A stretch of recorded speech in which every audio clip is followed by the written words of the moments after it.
अस्सलाम वालेकुम, neuro care में खुश आमदीद। आज हम एक इंतहाई ख़तरनाक और मुहलिक बीमारी के बारे में बात करने जा रहे हैं जो कि आपके दिमाग को बहुत ज़्यादा मुतासिर करती है, और वो है मेनिंजाइटिस या गर्दन तोड़ बुखार, जिसको सरसाम भी कहा जाता है। इस बीमारी के अलामात में बुखार सबसे पहले आता है, उसके बाद जिस्म पर दाग धब्बे या रैश बन जाते हैं, और उसके बाद सर दर्द, गर्दन का अकड़ाव, और आगे चलकर मरीज़ बेहोश भी हो सकता है, उसको झटके भी लग सकते हैं, या हत्ता कि अगर उसका इलाज ना किया जाए तो मरीज़ कोमा में भी जा सकता है। ये बीमारी आपके दिमाग के गिर्द मौजूद 3 जो तहें होती हैं, या जिसको मेनिंजीज़ कहा जाता है,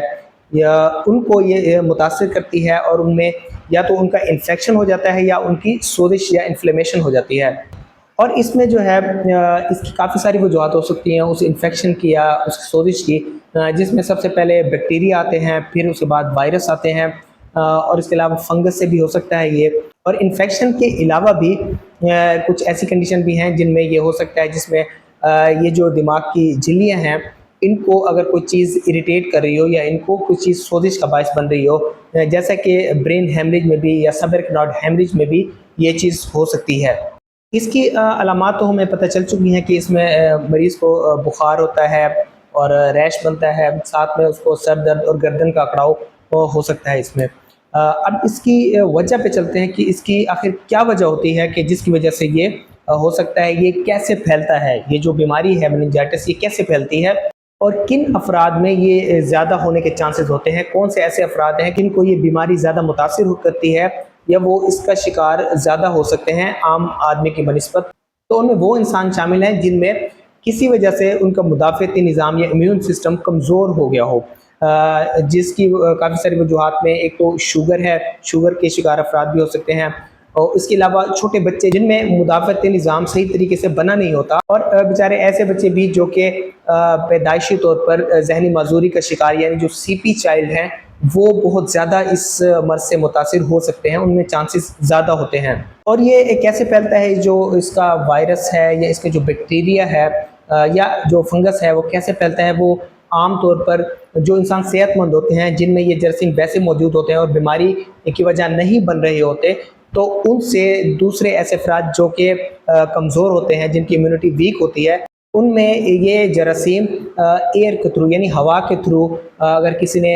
खांसी कर दी या उसको छींक आ गई या उसके थूक वगैरह बॉडी के जो फ्लूइड होते हैं वो कॉन्टैक्ट हो गया ऐसे अफराद को जो कि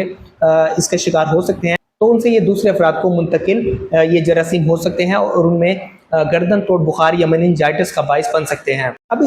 इसकी तशखीस कैसे होती है? तशखीस में सबसे पहले मैंने अलामात का जिक्र किया कि इस तरह से ये अलामात आती हैं उस मरीज़ में। जब उसको हॉस्पिटल लेके जाया जाता है तो उसका सबसे पहले CT स्कैन कराया जाता है, 2 वजूहात की बिना पर। एक तो ये कि उसकी CT स्कैन के अंदर उसकी जो दिमाग की झिल्ली है उसकी सोजिश भी नज़र आ सकती है। दूसरी चीज़ ये कि मेनिंजाइटिस या गर्दन तोड़ बुखार में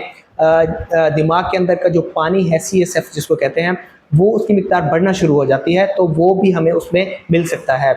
उसके अलावा उसके कुछ खून के टेस्ट भी कराए जाते हैं जिसमें उसका ब्लड कल्चर कराया जाता है, ताकि हमें वो बैक्टीरिया या वायरस मिल जाए उसके ब्लड में से जो कि उसको गर्दन तोड़ बुखार का बाइस बन रहा है। और साथ में उसकी कल्चर सेंसिटिविटी भी कराई जाती है, ताकि हमें ये पता चले कि कौन सा बैक्टीरिया या वायरस है और इस पर कौन सी एंटीबायोटिक असर करके उसको ख़त्म कर देगी।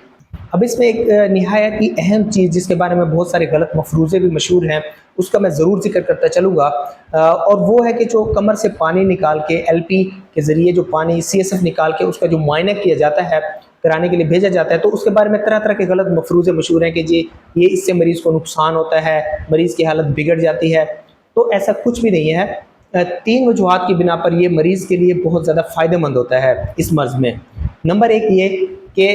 जो मेनिंजाइटिस होता है गर्दन तोड़ बुखार में दिमाग के अंदर पानी की मिक़दार ज़्यादा हो जाती है, तो LP करके जो कमर से पानी जो निकालते हैं तो उससे एक फ़ायदा ये होता है कि पानी का प्रेशर थोड़ा सा कम हो जाता है और मरीज़ को उसका फ़ायदा होता है। दूसरे नंबर पे उसका जो CSF निकालते हैं, जो पानी निकालते हैं, उसका मुआयना करवाया जाता है, उससे हमें एक आइडिया हो जाता है कि ये बैक्टीरिया की वजह से हो सकता है या किसी वायरस की वजह से हो सकता है या फंगस की वजह से हो सकता है। तीसरे नंबर पे जब वो पानी मुआयने के लिए भेजा जाता है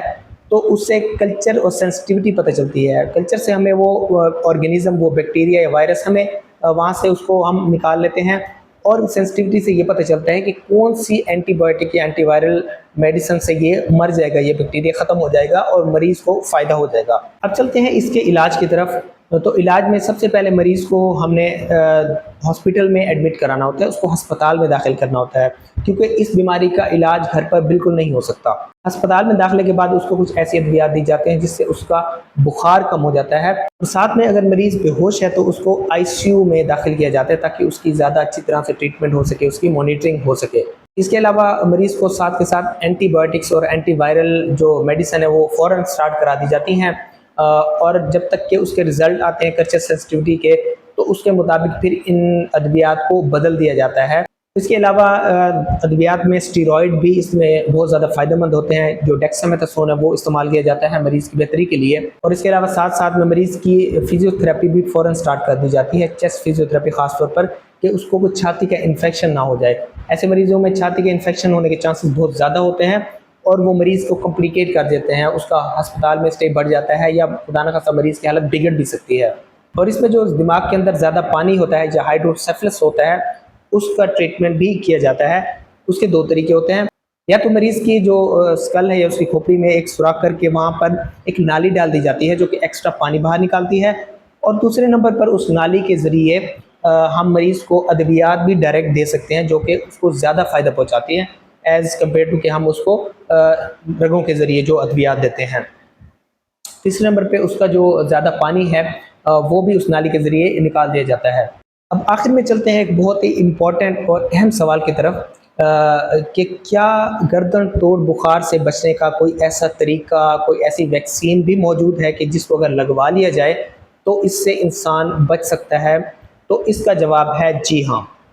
ऐसी वैक्सीन बिल्कुल मौजूद है कि जिसको अगर आप लगवा लें तो आप इस मुहलिक और जानलेवा बीमारी से बच सकते हैं काफ़ी हद तक,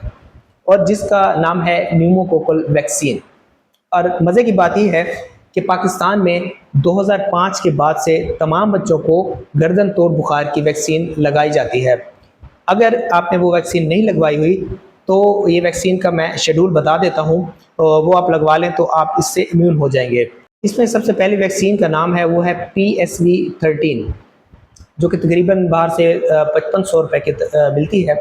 तो वो लगवाई जाती है। और उसके ठीक 2 महीने बाद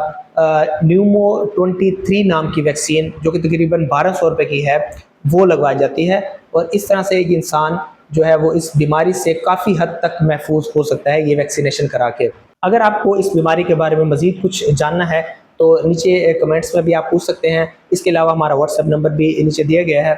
उससे भी हमसे रब्ता करके आप पूछ सकते हैं। इजाज़त दीजिए, अल्लाह हाफ़िज़।